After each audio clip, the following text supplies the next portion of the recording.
Hey everyone, welcome back to my channel. My name is Courtney. I am so excited to continue this new series with you. So, for thousands of years, our ancestors studied God and understood the universe through seven sacred subjects, and these were called the seven liberal arts. They believed that these were the pathways to divine wisdom.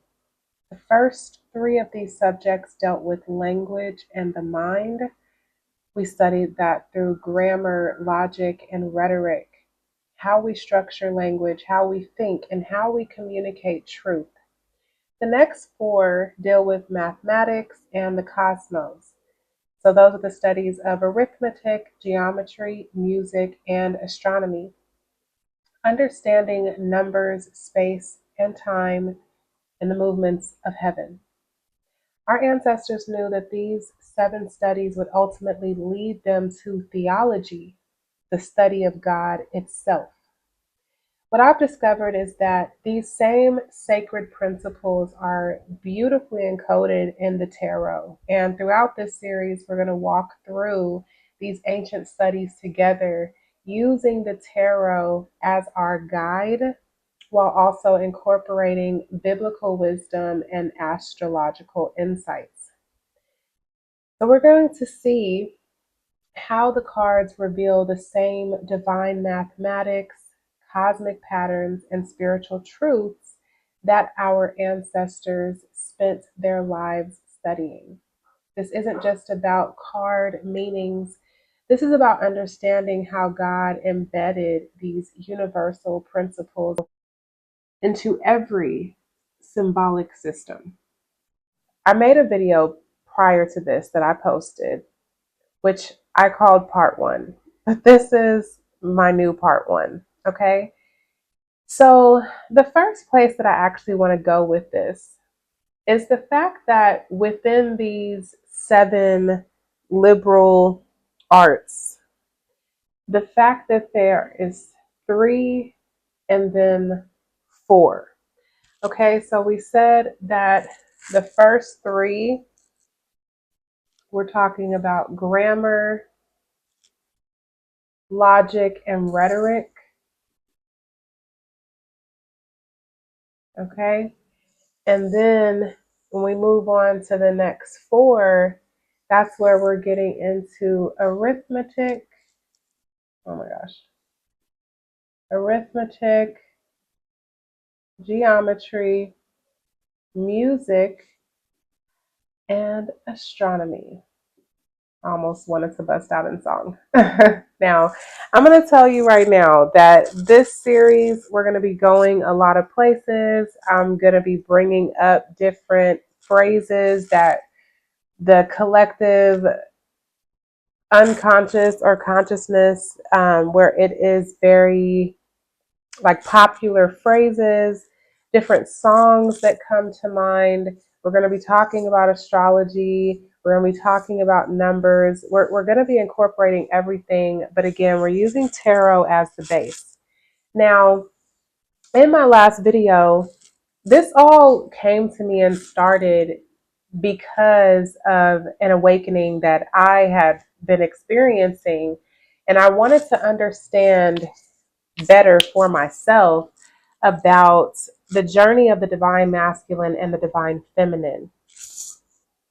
I was supposed to teach an astrology class and it had got rescheduled. And so that night I wound up with all of my tarot cards out on my bed and I started to discover some amazing things. And it took me into 7 days of channeling, which I've never done before.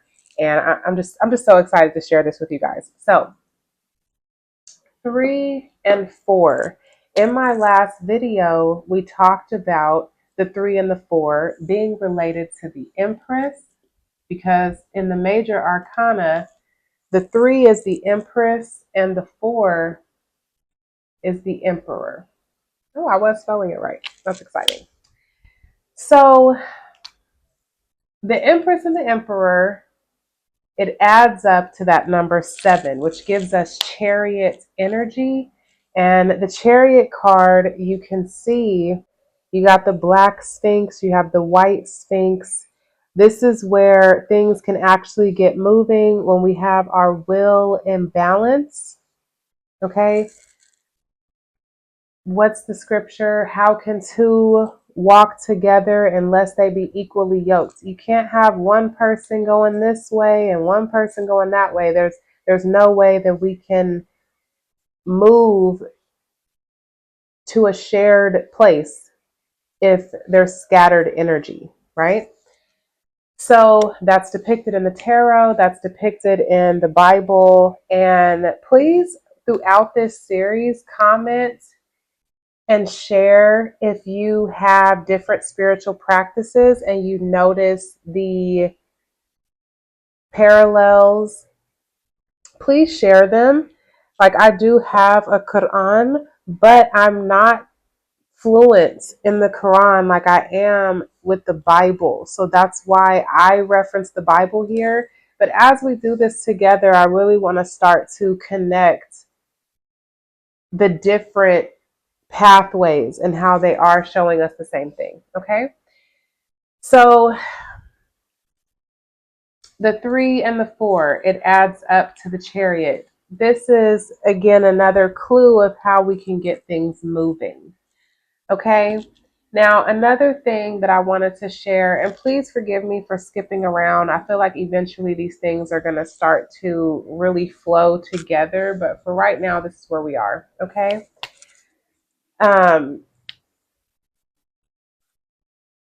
the fact that at the beginning and the end of 1 through 10, as long as we're including the 0, you see the mirrored image. You have the 0, 1, and you have the 1, 0, and then you have 2 through 9 in between. Now,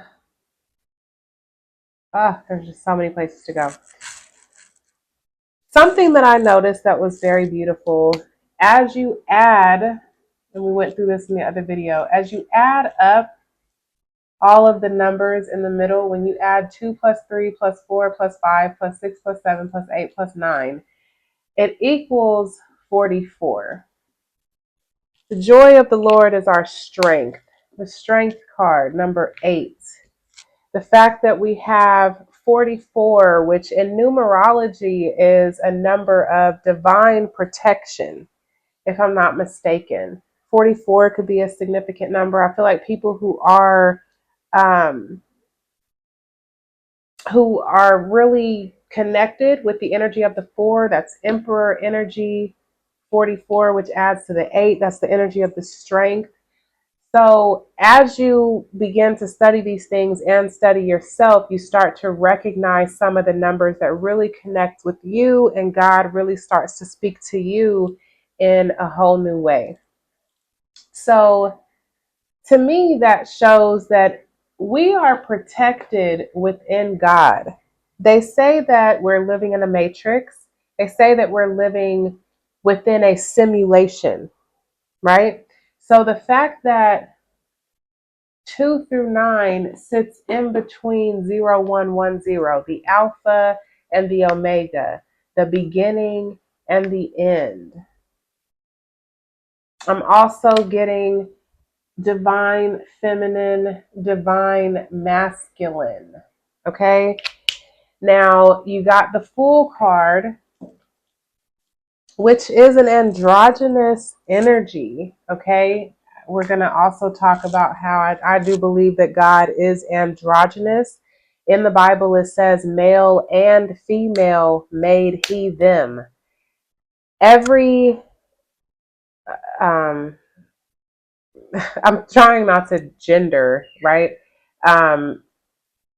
Every man and woman, every person, every human being has masculine and feminine. Everything in the universe has both qualities. There is that negative and positive polarity. The divine feminine, receptivity.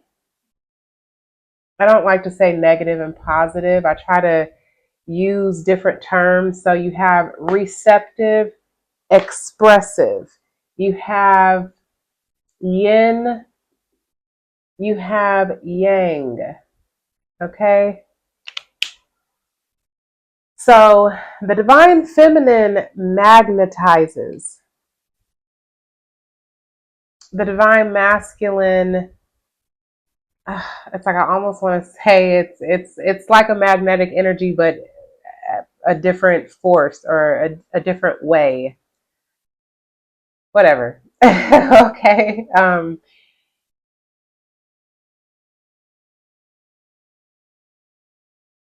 So you have those two different polarities. Okay. You got 0, 1, you have 1, 0, and then there's this other beautiful anomaly, which is the 5. That becomes its own signature within this framework as well. Okay. So 0, 1, 1, 0, and then we have the 5. We have halfway through that. The journey of the human being, the journey of the soul, to me, is depicted by this 2 through 9 journey. So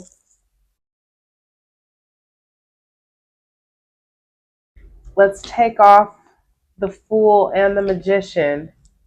So the journey of the soul starts to become depicted through the High Priestess. Let me just move these.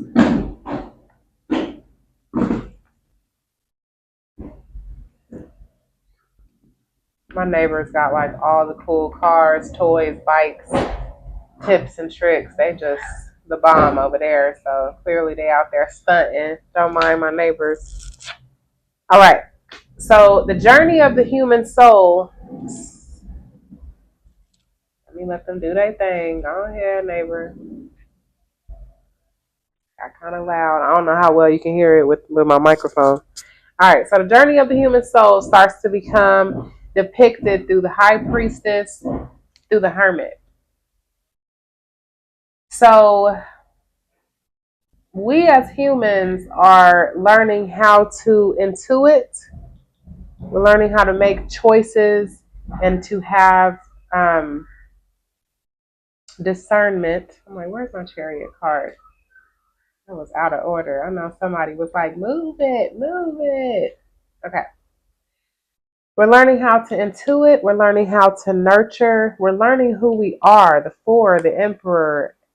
To me, that's where identity starts to really take place. And then you have the Hierophant. To me, that's a number of like spiritual testing. The Lovers, another card of choice. Once you've gone through, so first you have to be able to discern. Then we're walking through this. We learn how to choose. Then we learn how to move. Once we have decided to align, then we start to learn like dedication, hard work, the Strength card, a card of Leo, and we have the Hermit, where which is the card of like the spiritual seeker. Okay, so there's so many things that we can learn through the tarot. I'm gonna start with the journey of the divine masculine and the divine feminine.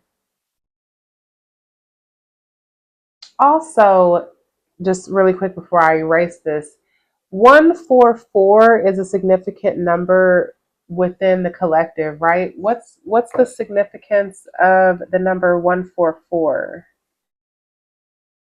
which reduces to the number 9? That's 8 plus 1. That's the Strength plus the Magician.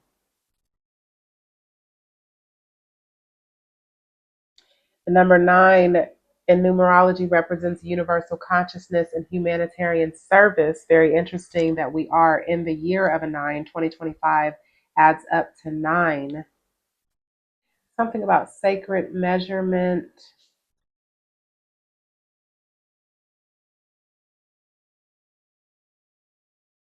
One 144 is 12 times 12, which that's hanged man and hanged man. Because really you could look at it like this or like this.